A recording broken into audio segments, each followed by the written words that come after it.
It's time to stitch the June 2026 block of the month.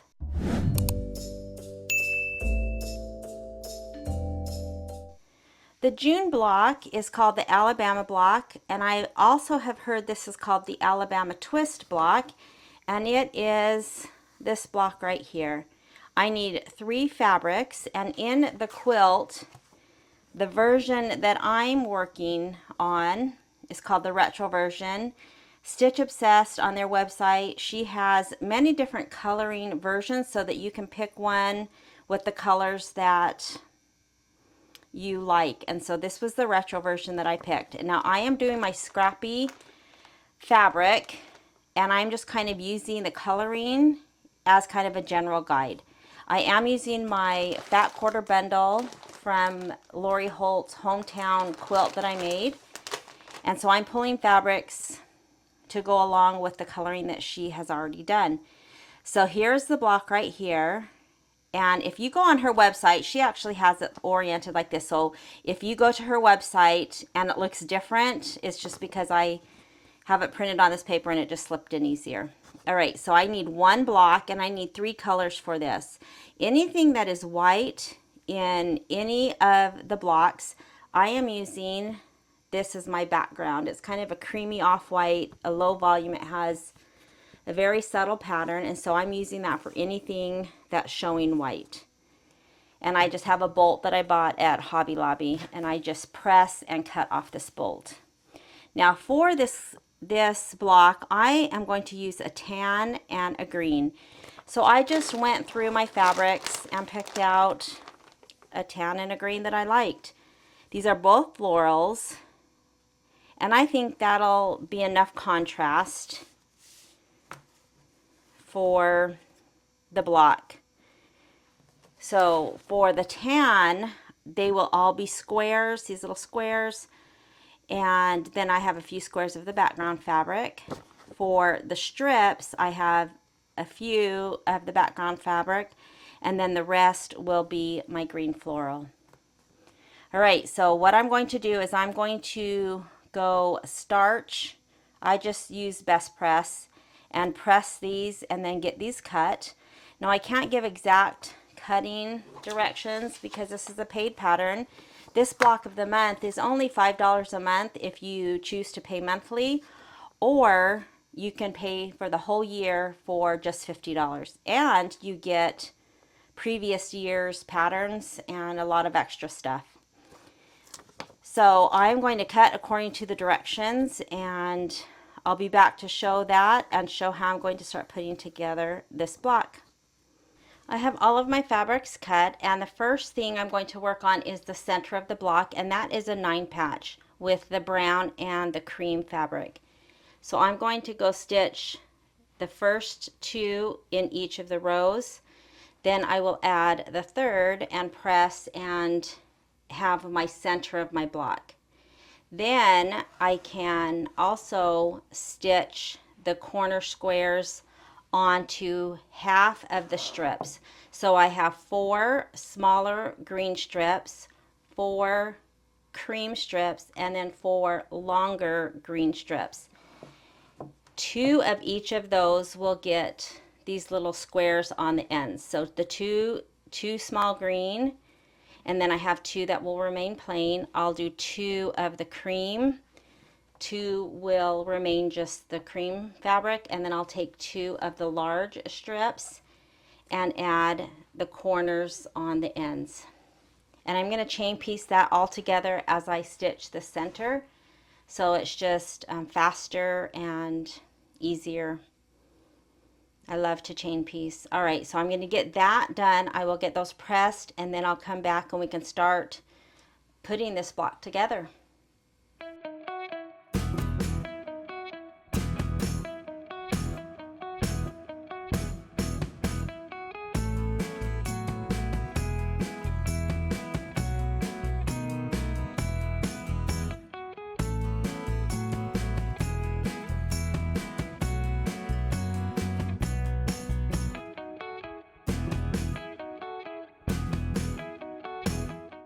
So I have 2 more seams for this center 9 patch, but I'm going to go ahead and go press these.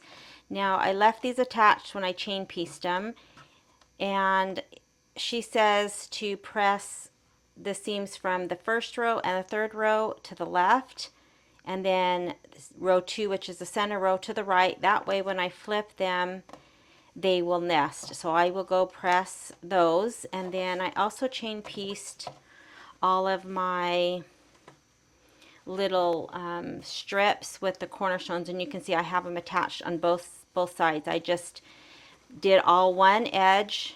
I didn't clip them apart, and then I just turned around and went back the other way. And so for these, I just need to clip them apart. I love chain piecing when I can because, again, it saves time, it saves thread. You get a nice beginning instead of having to use a leader or an ender, so that your fabric doesn't get sucked down because there's something behind it starting. But of course you don't have to chain piece. So I will cut these all apart, and then in the directions it says to press these seams towards the strip, so away from the corners. So I will take all these and press the corner seams towards, this really isn't a sashing, but towards the strip. No matter if it's a green, short or long, they'll all go towards the strip. So even though this is a lighter color fabric, and we try to press as much as you can towards the darker, just because it doesn't shadow through, but these need to be pressed towards the strip. All right, I'm going to go get all this pressed. Then I'm going to sew these last 2 seams together, and we'll be ready to start attaching the block. So I have the seams pressed, and so if I take these and flip them over to line up the seams, you can see one seam goes one way, one goes the other, so that they will just kind of lock and nest. Now because I still have these attached when I sewed them together, I can't flip them down to look to see if they've lined up. So on this top row I can just kind of feel that it's locked in, and I can make sure that those seams just feel like they're nested. Or I can go ahead and, at this time, it's an easy time to go ahead and take them apart, but you can do that before you press. And then I can actually kind of fold back and push that up and kind of nest those, lock those together. Now I am going to go ahead and pin. I could clip, I have pins right here.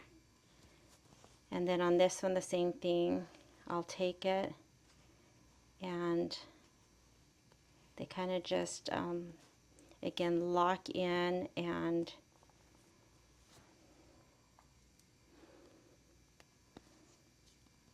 nest together. All right, now I'm going to go ahead and I think unclip these because I'm a pretty new quilter, and so for me to be able to look and fold this back, I'm going to go ahead and pin this right now, this other side. That's helpful for me, so that I can do the best that I can in getting those seams lined up. I've seen other quilters though that leave them chained and they just fold them over and they just kind of fill, and hopefully I'll get to that point. But I'll go ahead and pin both these seams. I'm going to go ahead and go sew, and then come back and we can start putting things together.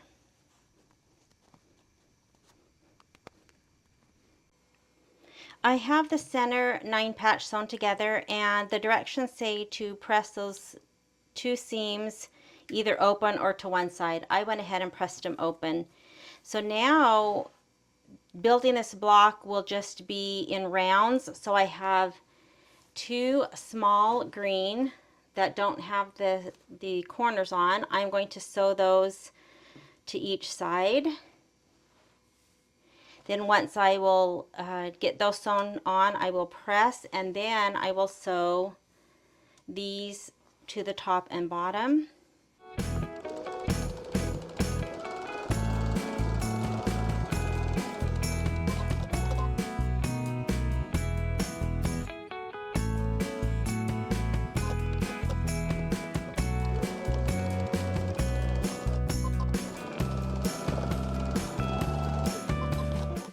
have the two sides sewn on, and it says to press towards the print fabric. I'm going to finger press and see if I can do it that way. So I'm going to finger press so that the seam is towards this solid piece, and I'll do that on the top and the bottom. And then of course when I'm done with this round, I will take it and press. And so to match these, I will just flip them right sides together, and because I've pressed this way, these will nest since I pressed this also to the strip, so they're pressed in opposite directions. So I can just nest those.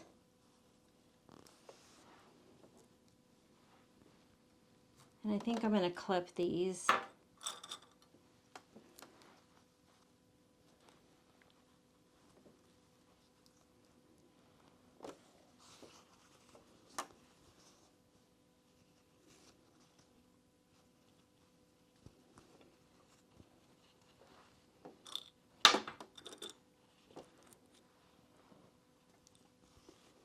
I think I'll just do one in the center just to keep it even.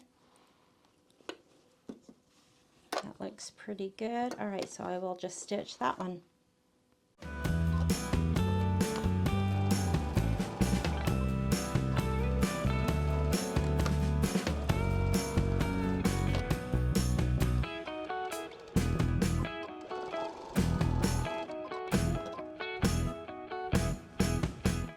Those look pretty good. All right, so I'll flip this around and do the same thing.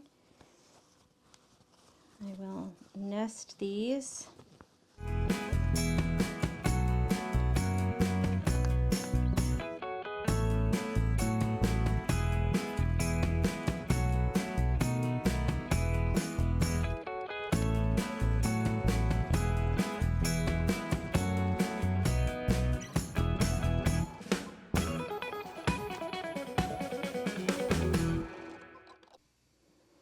Alright, I've got the centerpiece done. I think it looks great. My corners on this first round look really good. They line up, so I'm hoping that that continues. So now I am going to just repeat the same step. Now I can sew these two plain sashing, I'm calling them sashing, the plain strips. I'll press them again, finger press them just right at my machine towards this strip, and then put the top and the bottom on, and then compress everything. All right, so that's the next step. That will be our second round, and then we have one more to go.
Here's the next round, and they look pretty good. My corners are pretty lined up. I'm happy with it. So now one more row or round, and that will be again first these two that have no corners. I will again finger press the seam towards the green, and then that will nest when I put the top and bottom on. All right, so let's go finish this block. This is going to be a big block.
Here is the block done, and I am really happy with it.